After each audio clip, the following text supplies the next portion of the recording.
Team 13 of 52 teams of 8 rival wisdoms.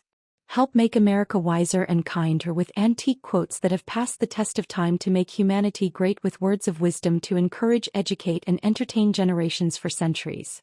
Give your kids a competitive edge with faster reading skills with timed practice videos, alpha cipher puzzles to learn letters, words and phrases, and repetitive easy math to help us all grow wiser and kinder.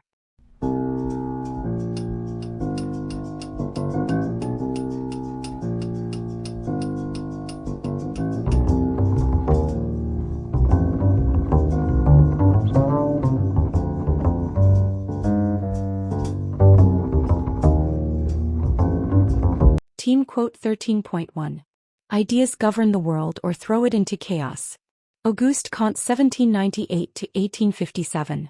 This quote epitomizes Comte's philosophical perspective as the founder of sociology and positivism.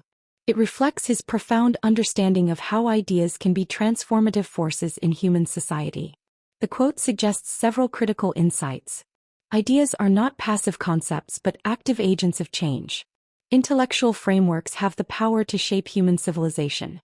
Ideas can be constructive or destructive.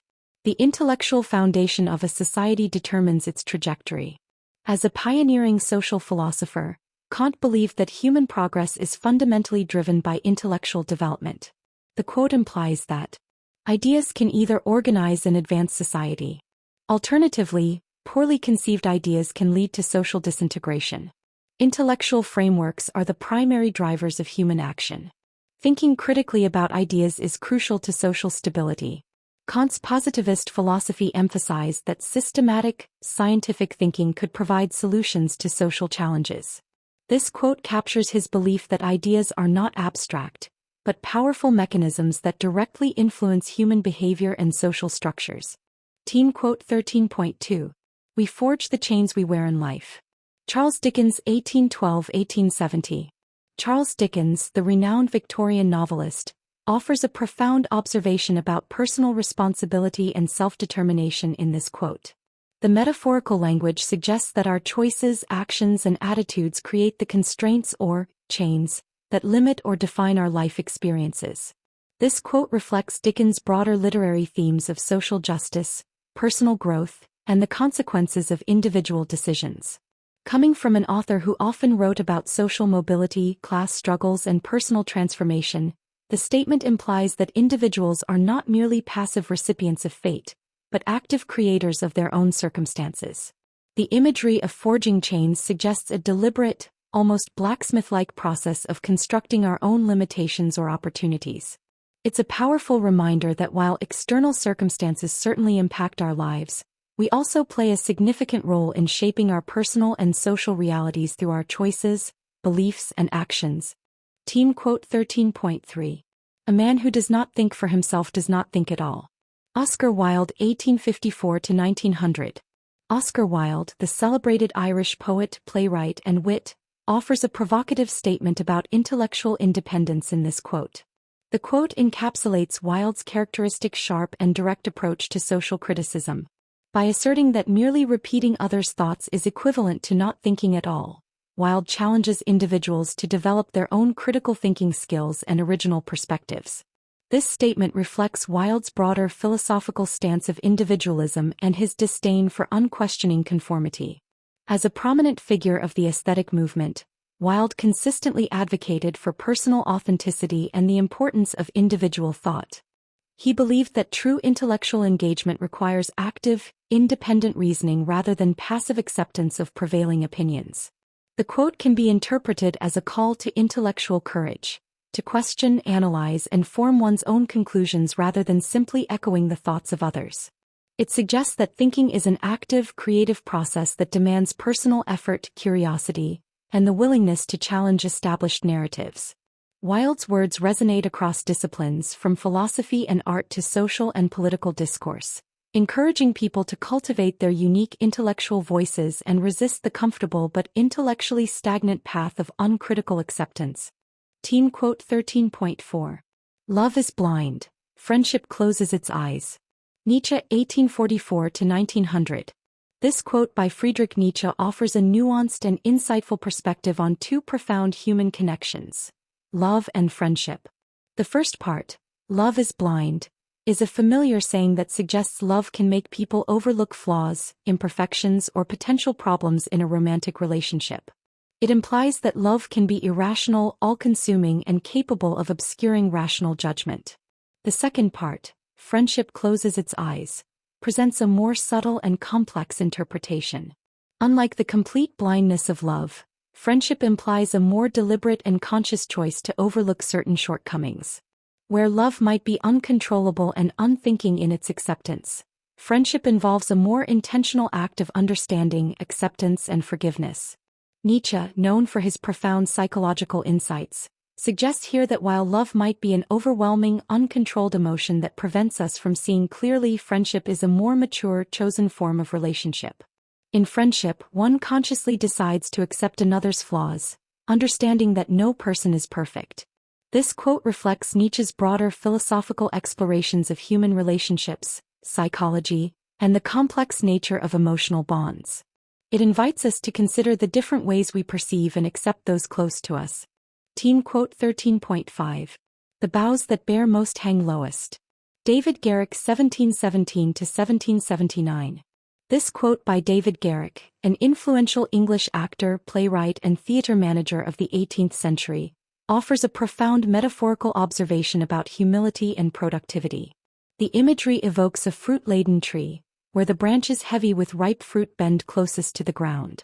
This natural phenomenon serves as a powerful allegory for human character and achievement. Garrick suggests that those who are most accomplished, most laden with fruit, knowledge, wisdom, talent, success, are often the most humble and unassuming. The quote implies that true greatness is accompanied by modesty. Those who are truly accomplished don't boast or stand tall with pride, but rather, like a tree's branches weighed down by abundant fruit, they are humble and grounded. It's a gentle critique of ostentatious displays of achievement and a celebration of quiet, genuine competence. This perspective aligns with Garrick's background in the theatre, where understanding human nature and character was crucial to his craft.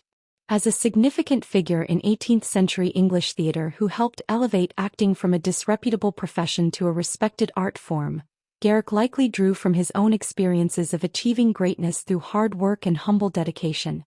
Teen quote 13.6. Choose a wife rather by your ear than your eye.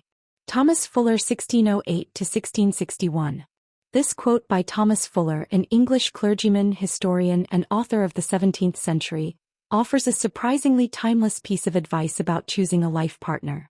Fuller suggests prioritizing what you hear, a person's character, conversation, wisdom, and personality, over physical appearance.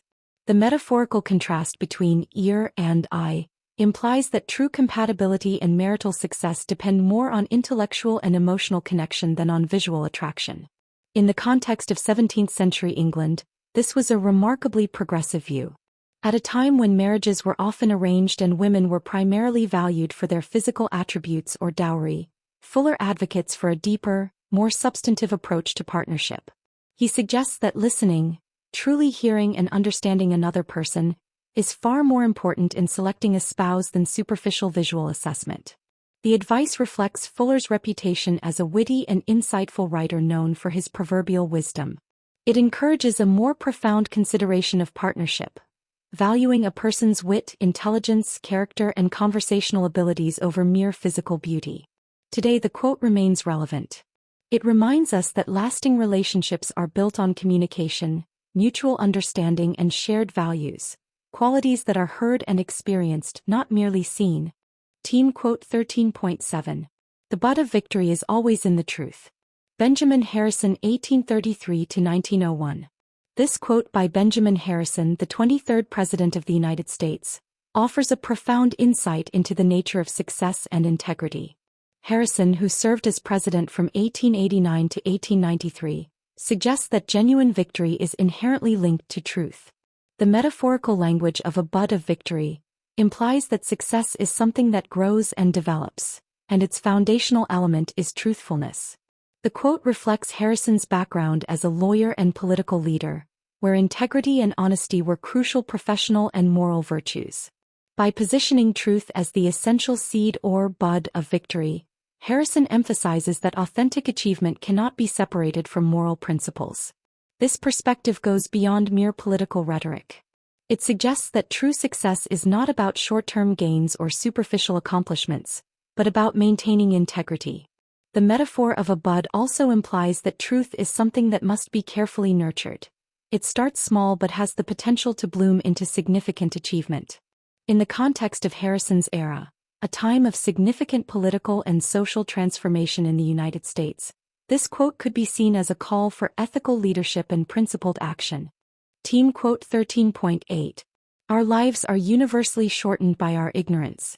Herbert Spencer 1820–1903. This quote by Herbert Spencer, a prominent English philosopher and social theorist of the Victorian era, offers a profound reflection on the consequences of ignorance. Spencer, known for his contributions to evolutionary theory and social philosophy, suggests that lack of knowledge actively diminishes the quality and potentially the duration of human life. The word universally emphasizes that this is a fundamental human condition, affecting everyone regardless of their background or circumstances. The quote implies that ignorance is not merely a passive state of not knowing, but an active force that constrains human potential. By remaining uninformed or unaware, we limit our opportunities for growth, understanding, and effective decision-making. Our ignorance can lead to poor choices, missed opportunities, and potentially harmful actions that could shorten or reduce the richness of our lives. This perspective is consistent with Spencer's broader philosophical work, which emphasized the importance of knowledge, adaptation, and continuous learning. As a key figure in social evolution theory, he believed that progress and survival depend on our ability to acquire and apply knowledge. The statement is both a warning and an invitation, a caution about the dangers of ignorance and an encouragement to pursue knowledge, critical thinking, and continuous learning as a means of expanding our life's potential. Free easy extra advantage math, spelling, and reading workbooks you can download for free at stop2think.com or buy at educationstopshate.com. Free easy math wisdom workbooks with octa-repetition to grow math self-confidence. You'll get plenty of repetitive practice of age ranges and averages of our 52 teams of 8 quote authors. Free easy alpha Cypher coded puzzles teach letters, numbers, and phrases using antique wisdoms that encourage and educate. Can you decode this Cypher quote of encouragement using either our learning to spell or just for fun instructions? And since time is money, practice reading faster with 52 teams of antique rival wisdoms that have passed the test of time to encourage, educate, and entertain generations for centuries. We offer printed versions and timed videos with background music.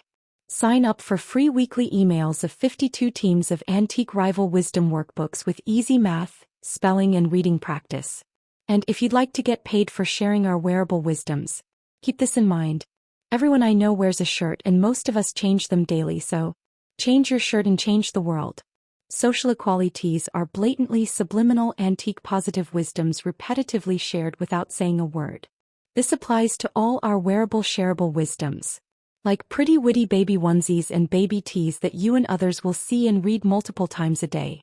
The same is true with pretty witty kids, but they'll also share these wisdoms with anyone that can read at daycare or school. Youthful truths let your kids gain confidence sharing antique wisdoms with their friends. Imagine them sharing words of wisdom with classmates and teachers. Therefore I think tees I wear is a super easy way to share words of wisdom that have passed the test of time. Our social equalities help make us all wiser and kinder with blatantly subliminal messages promoting a more fair and equal opportunity society for all. And don't forget our giftwisdoms.com for birthdays and holidays that makes it easy to share the wisdom with clothing, coffee mugs, and magnets. So do the future a favor by encouraging, educating, and entertaining with words of wisdom that have passed the test of time to make us all wiser and kinder. With wearable wisdoms to fit babies, kids, and adults, you can clothe a whole family, city, or state. Join the 52 of 8 today.